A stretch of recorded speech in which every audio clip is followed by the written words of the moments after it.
Good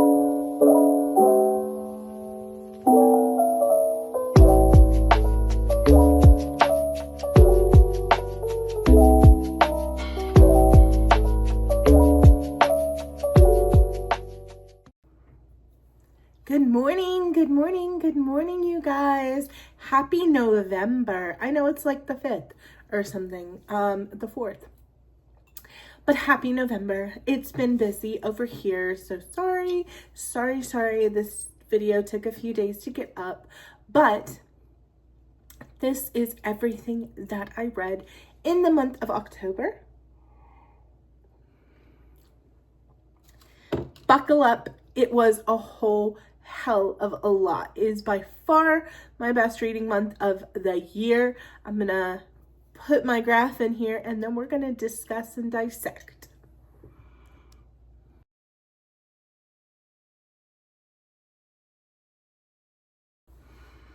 Yeah, that's a whopping 16 books in the month of November, you guys. 16. Crazy work on my part, but we did have a few DNFs, so we're going to get into all of that. The first book that I read for the month of October, for this spooky month, was Ali Hazelwood's Hot for Slayer. Now, if you watched my novella, my sexy novella video, this was in that series. I believe I read 3 of these sexy novellas this month, and they were super fun. They were perfect for October, and I really enjoyed them. Hot for Slayer, surprisingly, was my least favorite of the ones that I read. It only got a 3-star for me. I just didn't really connect with the characters. I felt like it was a little rushed. It's all good. It's still as Ali Hazelwood. It was still smutty and fun. Just wasn't my absolute favorite of the novellas I read. So yeah, it got 3 stars from me. The next book I read was Between These Broken Hearts by Lexi Ryan. I have read this whole series with her.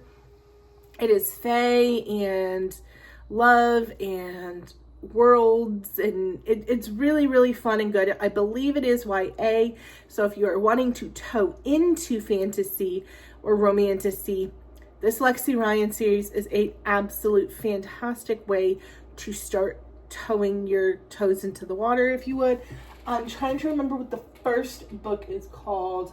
I think it's like These Hollow Vows or something like that. That's either book 1 or book 2. But it's a great series. I have them all over here on my shelf. Highly recommend that one. It got 4 stars from me. My next read was a reread, Lover Awakened by J.R. Ward. It is book 3 in the Black Dagger Brotherhood series. It's Zadist's book. It's a 5-star plus every time I read it. I love Black Dagger Brotherhood, as you guys know. Getting hype about season 2 of the show. I still don't think we have a date, but we're gonna get it and I'm gonna enjoy it. I read Rage's book last month. This month I read Zadist's. I may read another one this month. We'll see. I have my favorite brothers and I just reread their books a lot. So yeah. Next up was my first DNF of the month, and it was Magnolia Parks by Jessa Hastings. You guys know this has been on my TBR for freaking ever. I waited months for it to come in from the library app or whatever, and it was not it for me. I don't know. It was just a bunch of rich kids complaining and whining and doing drugs and treating each other like shit. That is what that book is about. And I don't know. I don't get the hype.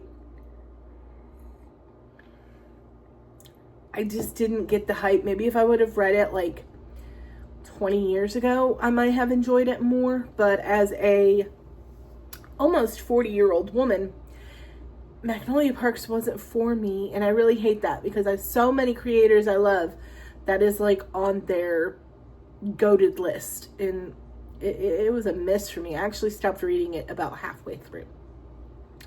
The next book was my 100th read, Jade City by Fonda Lee. Technically, Magnolia Parks was my 100th read, but I refused to have a DNF be my 100th read of the year. So Jade City was my technical 100th read. And it got 4 stars from me. Now, it has a lot of potential, and I feel like if I finish that series, it could be a 5-star total series for me. There was just my biggest complaint with Jade City was too many POVs.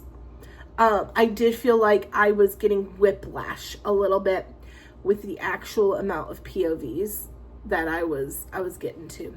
And they also killed my favorite character. So I was like, well, do I want to continue this series? I don't know. So yeah. Absolutely loved that. It was still 4 stars. Great vibes, really good world building, really good immersion. Liked the characters. It just had too many POVs and it killed my favorite character at like book 1. So couldn't be a 5-star, had to be a 4. Next one.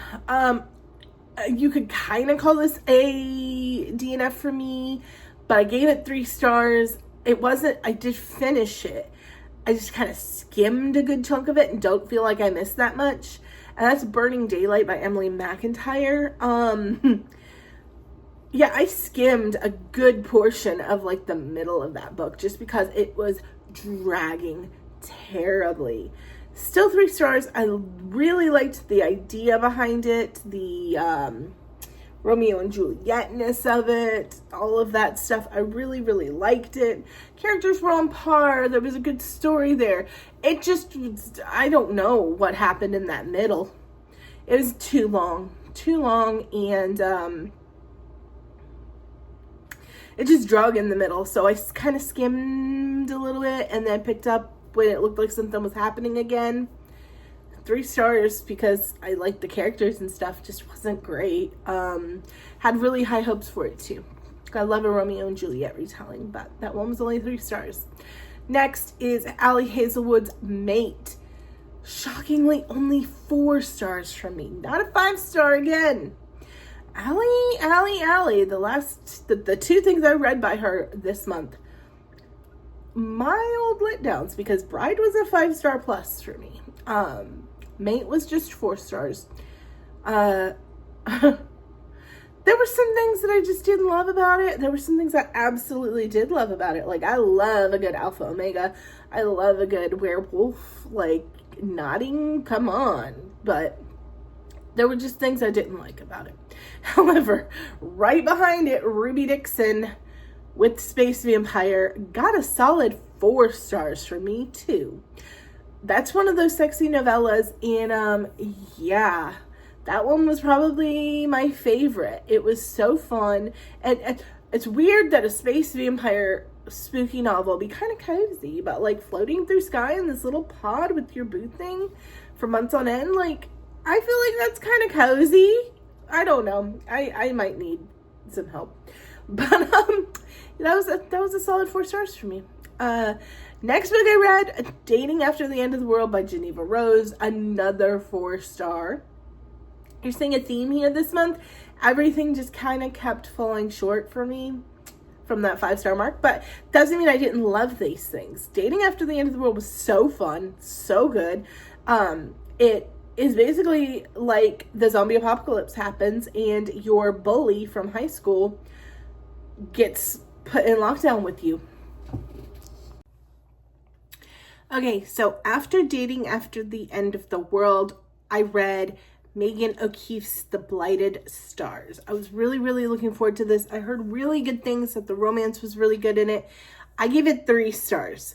I have come to realize I am very, very picky about my sci-fi specifically. Like fantasy, I can get through just about anything. But for whatever reason, sci-fi, I don't know. There's something about the world building in it that, like, I don't know. I just don't know that I'm a sci-fi girl, but I keep trying. Because I want to be one. And so it got 3 stars for me. I liked it. I didn't love it. It was really good. Like, very strong Red Rising vibes on this one. Very strong Red Rising vibes. So yeah, I gave that one 3 stars. Up next was Wild Card by Elsie Silver. Once again, 4 stars. Shockingly. because I normally never give less than 5 stars to an Elsie Silver book. But I didn't love the age gap romance. That's not my favorite trope. And yeah, I didn't dislike it. I didn't love it. It was 4 stars. Perfectly fine. An Education in Malice by S.T. Gibson was a surprising 4 stars. It is a sapphic love story, dark academia, vampires, a little shorter of a book, but really good. I enjoyed it a lot more than I liked A Dowry in Blood. This is by the same author that did A Dowry in Blood, and if you remember, Dowry in Blood wasn't my favorite 2 years ago or whenever I read it. This one I liked a lot more, and Education in Malice was really good. Next we read Beautiful Nightmare by Katie Robert. That's the 3rd novella that I read. This one's about a sleep paralysis demon, and the girl was the sleep paralysis demon. I liked that little twist to it. I gave it 4 stars. I definitely enjoyed that one in Space Vampire a lot. Change Your Play by Bree Hayden. I was reading it on a Sunday during football. It is a football romance. It was fun. It was short. It was a 3-star read. It did what it needed to do that day, which was give me something to read with football on in the background. And it did the deed. I enjoyed it. It was fun. The characters lacked a little depth for me, but when you're a shorter book, you can't get too in depth. Yeah, solid 3 stars. My only new 5-star read of the month, because J.R. Ward's was a reread.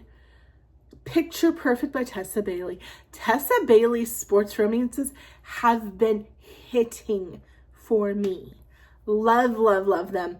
5 stars for Picture Perfect. I just eat up Tessa Bailey's sports romance stuff. And the 16th book that I read was Scary in Love by Holly Jean Smith. And it's about a woman who falls in love at a haunted house, and they get a little freaky, and it's fun. It's fun. Scary in Love was a great October read. I read it on Halloween. It was fun. I enjoyed it. Yeah, big month for Lauren reading. I probably will not have nearly as big of a month in November, seeing as it's the 4th and I'm still on my first book. I'm currently reading the Book of Azriel by Amber Nicole. Spoiler alert, I don't know if it's going to be my highest rated romantasy ever.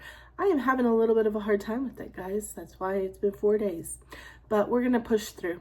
Yeah, I love you guys so much. Let me know what all you read for Spooky Month, and if you have any suggestions for November. Thanks so much, and I will see you guys in the next video.